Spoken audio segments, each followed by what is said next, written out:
Hi guys, and welcome back to my channel. It's Esther here. Thank you so much to those who stay tuned with me. In today's video, I'm going to be talking about why people take advantage of you. There are times in your life where you will look at yourself and analyze where you are. And you will say to yourself, this is not where I want to be forever. So I need to find ways and steps to move forward with my life. And that could be reading more books, spending more time in the Word, being around like-minded people. The minute you are exposed to something greater than you, there will always be an audience of people who will observe through their lens what you're doing. Regardless of what they see, if they comment, if they support, you have to still keep moving. As you're growing older, you are realizing that everyone that you thought would be cheering you on won't always be around.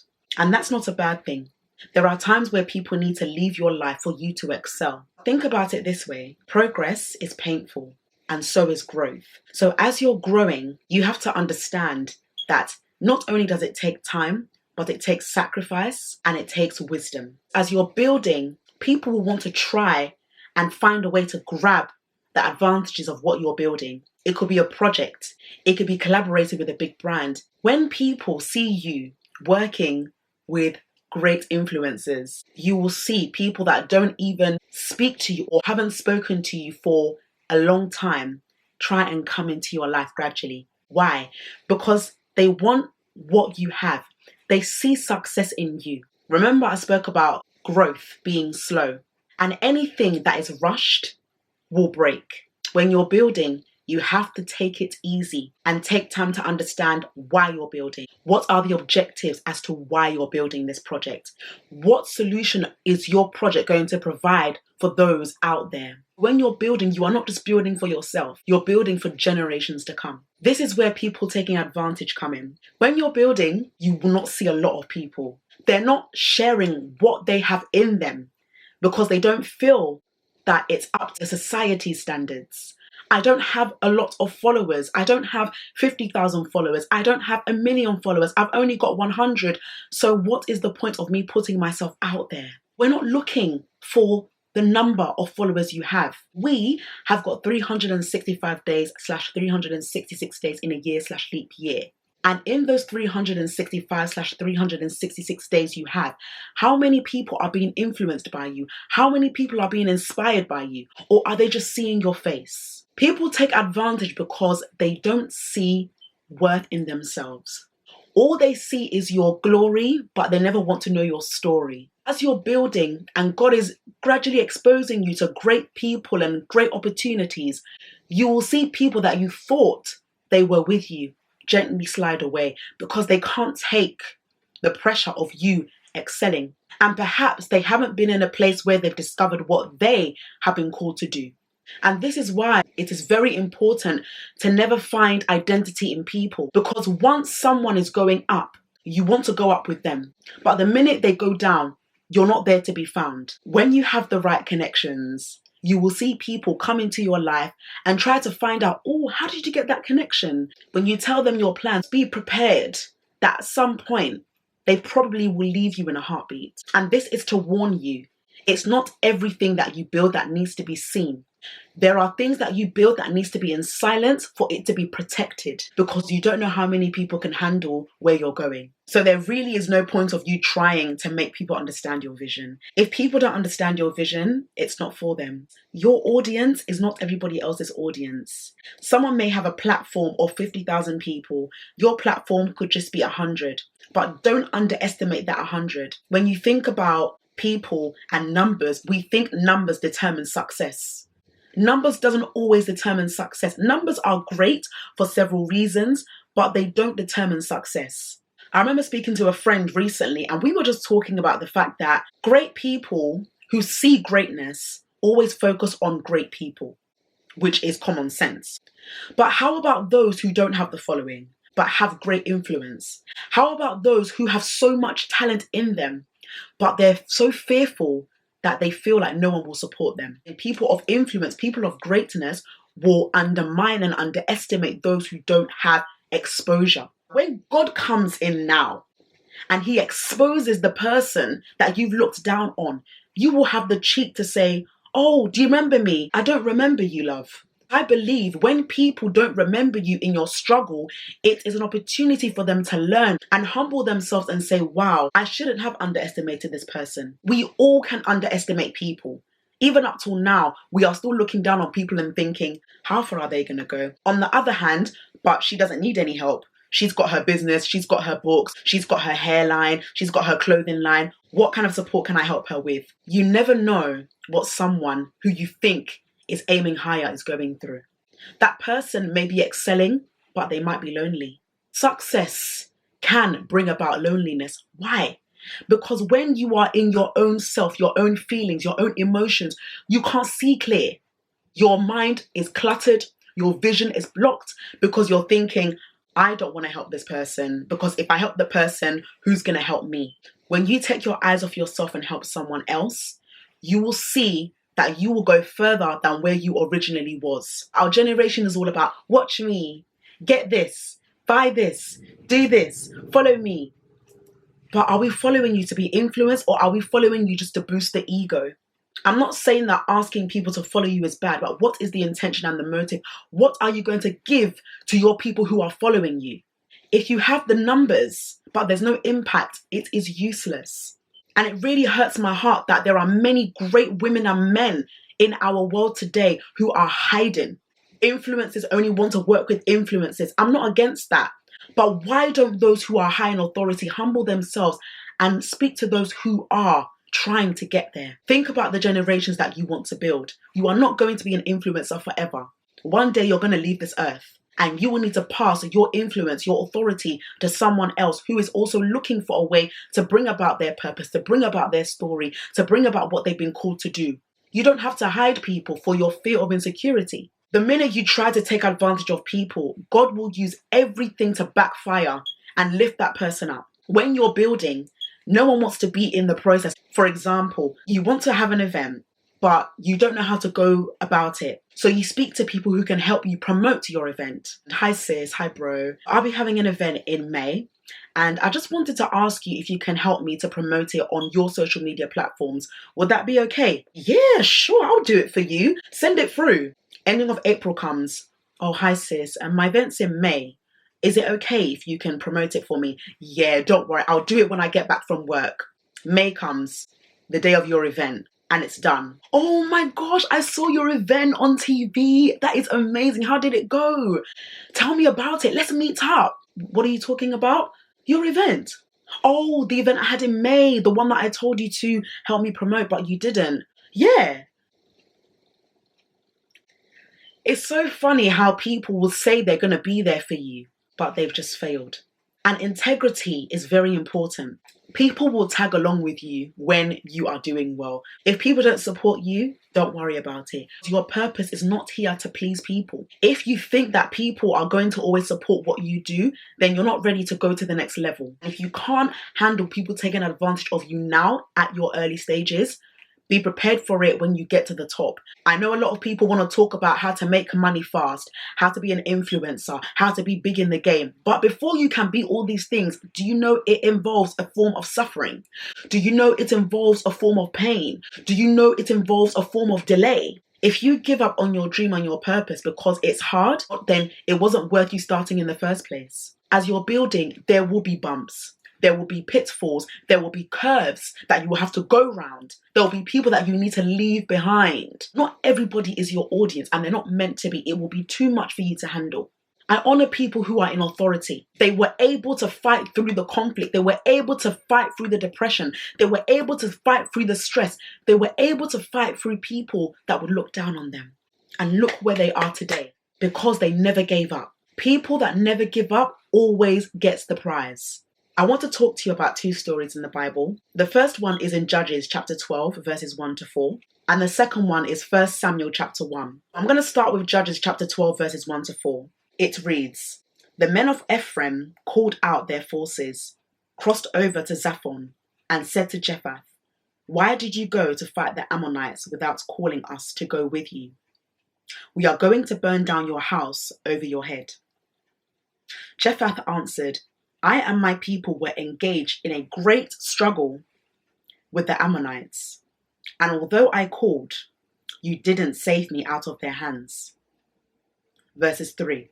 When I saw that you wouldn't help, I took my life in my hands and crossed over to fight the Ammonites. And the Lord gave me victory over them. Now why have you come up today to fight me? Verse 4. Jephthah then called together the men of Gilead and fought against Ephraim. The Gileadites struck them down because the Ephraimites had said, "You Gileadites are renegades from Ephraim and Manasseh." Jephthah was in agony. His critics were trying to attack him. His friend Ephraim, or someone that he depended on, verse 2 says that Jephthah was in great struggle. What great struggle was that? The Ammonites, his enemies, were trying to attack him. So Jephthah asked Ephraim, "Look, bro, I'm struggling right now. I need your help because my enemies are trying to overtake my life." Ephraim wasn't there. He didn't even consider thinking about Jephthah's weaknesses. So Jephthah decided to take counsel in the Lord and seek his face for support. And what did God do? God gave him the strength to fight his enemies, the Ammonites. In this life, you will ask people to help you. When they are nowhere to be found, you don't have no other choice but to ask God to help you. And he will do so.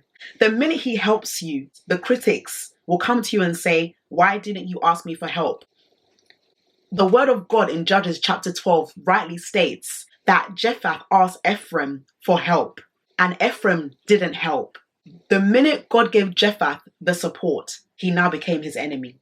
So Jephthah said, "Wow, you want to burn down my house and my people? That's not going to happen. Let me fight you back." When you ask for help, don't be quick to go to people because people will take advantage of you if you keep going to them because you are pouring out your weaknesses to them all the time. Not everybody wants to hear about your weaknesses. They've got their own weaknesses too. They've got their own battles to face as well. If you keep asking people, "Oh, please help me, please support me, I need your guidance," hell, they will not help you. But when the glory is there, when everything is looking great, why didn't you call me to support you? As a friend, I should not even be asking you to support me. If you are my true friend, you will be supporting me regardless. We need to understand and discern people like this because there are people out there. They will be so angry that you didn't involve them in your successes, but were you in my pain? But now that I'm doing well in the field that the Lord has put me in, you want to now come into my life and talk to me and criticize me and say, "Oh, sorry sis, sorry bro, you're doing too much. Can you relax?" Don't allow anyone to tell you to relax when you have worked so hard to be great. Moving on, I was studying 1 Samuel chapter 1 this morning, and I was really inspired by the tenacity, the perseverance of Hannah. Because of time, I highly advise you to study 1 Samuel chapter 1. In a nutshell, Hannah was barren and her rival Peninnah wasn't. Peninnah could give birth to many children. Elkanah was an Ephraimite who married Hannah and Peninnah. Every day and night, Peninnah would manipulate Hannah, make her feel small, and Hannah would cry and cry and cry.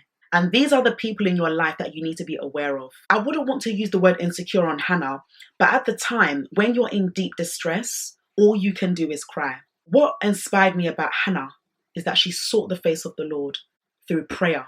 In verse 11, this is what it reads. "And she made a vow, saying, 'O Lord Almighty, if you will only look upon your servant's misery and remember me, and not forget your servant, but give her a son, then I will give him to the Lord for all the days of his life, and no razor will ever be used on his head.'"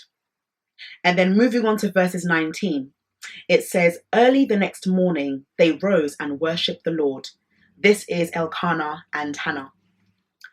"And then went back to their home at Ramah. Elkanah lay with his wife Hannah, and the Lord remembered her. So in the course of the time, Hannah conceived and gave birth to a son. She named him Samuel, saying, 'Because I asked the Lord for him.'" 1 Samuel chapter 2 now says, "My heart rejoices in the Lord. In the Lord my horn is lifted high. My mouth boasts over my enemies, for I delight in your deliverance." Verse 3, "Do not keep talking so proudly, or let your mouth speak such arrogance. For the Lord is a God who knows, and by him deeds are weighed." When you're taking advantage of people, you don't know how much you are blessing them. If you think making fun of someone is going to make you look good, think again. And look at Hannah's answer in verses 5. "Those who were full hired themselves out for food, But those who are hungry hunger no more. She who was barren has borne 7 children. Hannah had 7 children. But she who has had many sons pines away. So Penina, who had many sons, where is she now? Nowhere to be found. Those who take advantage of you will not be found in your life again. I pray that this video has blessed someone today. This is a topic that is not always spoken of a lot because we don't want to talk about people that take advantage, but we're not willing to talk about the root of the matter as to why people don't support. And these are 2 classic stories in the Bible of people that people took advantage of. Jephthah, he was a great man of God, and Ephraim had the cheek to question him and say, why didn't you help me fight the Ammonites with you? But Jephthah asked him in the initial stage, he was nowhere to be found. Hannah, on the other hand, was barren. Her rival intimidated her, manipulated her, told her, look at you, you're still barren. But yet, God remembered Hannah. No matter where you are right now, God remembers you. Don't ever write yourself off and never give anyone the power or the authority to take advantage of you. If you're not making it in your level, if you're not making it in your field, don't worry. The minute you go high, my gosh, people that weren't even in touch with you for 10 years, for 20 years will come back and say, oh, I see you, boo. Hey, I see you. Let's be dancing. Dancing where? Because when I was in my pain, when I was hidden, when I was broken, I didn't see you. Why do we allow our own insecurities to rub off on someone else's success? When people take advantage of you, it's only an exposure to their limitations and their weaknesses. Don't worry about hiding your light for them. Matthew 5:16 says, let your light shine before men, that they may see your good works and glorify your Father who is in heaven. When your light is shining, people will take advantage. But that light has to keep burning, regardless of whether people support you or not. You are an important person, and the right people at the right time will see that. Don't worry about the fans. You keep building, you keep being your authentic self, you keep doing what you're doing with a spirit of excellence and a pure heart. God, with his greatness and his power, will take you where you cannot even go. Don't ever feel like you are beneath or no one's going to support me. No one wants to be around someone that's not influential. Nobody wants to be around someone that isn't bringing about impact or change. But when you are bringing that change, when you are bringing that impact, you will see how many people will stay with you. Confidences are very sacred. They're very rare. Just like David and Jonathan, their friendship was secure. To even just have one friend, one real friend that can cheer you on and say, you can do it. You've got my back. I've got your back. I'm going to help you. I'm going to continue to speak life into you, even when you want to give up. Those are the people that you need. Make sure you are doing the right things to support your friends. Whether that person has an event, or that person is getting married, or that person has bought their first car or their first house, or that person is traveling abroad to speak. Don't be jealous. Support them. As people are taking advantage of you, God is going to gradually lift you up. But you have to be able to stay in the game. You can't give up. Those who are successful right now were able to pull through the criticism, people taking advantage of them. They were able to. So why can't you? As a man thinks in his heart, so is he. If you keep thinking on a basic level, you will be at a basic level. You may not even be where you want to be. You may have set a goal to be financially stable. But keep building. Keep growing. You need the right people. And how do you find the right people? By seeking God. God will bring it. You don't even have to force people to notice you. The greatest thing you can do for someone right now is to support them. Remember that authentic worth is bringing worth back into you through storytelling and book writing. Thanks very much for watching. I'll see you in my next video. Bye-bye.